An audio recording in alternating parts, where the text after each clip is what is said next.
Nasib Bambang Tampan untuk lolos DPR RI Senayan kalah jauh dari anak menteri. Penyanyi Andika Mahesa dikenal dengan nama Bambang Tampan yang juga vokalis Kangen Band turut meramaikan bursa caleg dari kalangan artis. Dilansir dari Kompas.com, Jumat 1 Maret 2024, Andika diketahui maju jadi caleg DPR RI dari Partai Demokrat mewakili Dapil Lampung 1.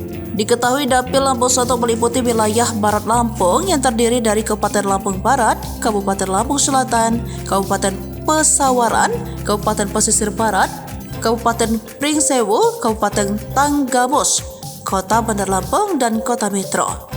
Berdasarkan perolehan sementara suara dari Realcon KPU per Senin 19 Februari 2024, Andika Kangen Band meraih suara sebanyak 5.015 orang.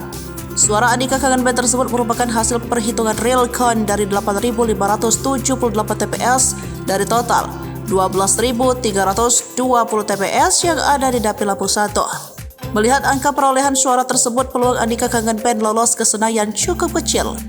Hal ini karena total jumlah caleg DPR RI yang maju dari Dapil Lampung 1 sebanyak 170 orang dari 18 partai politik. Caleg dengan suara tertinggi sementara dari Dapil Lampung 1 adalah Putri Zulkifli Hasan yang maju dari PAN yang juga anak dari Menteri Perdagangan RI. Putri Zulkifli Hasan telah meraup sebanyak 76.757 suara. Sementara itu, daerah pemilihan yang terdiri dari 6 kabupaten dan 2 kota ini diwakili oleh 10 anggota Dewan Perwakilan Rakyat. Maka dari itu, peluang Andika Kangen Band untuk melenggang ke Senayan menjadi anggota DPR RI cukup kecil.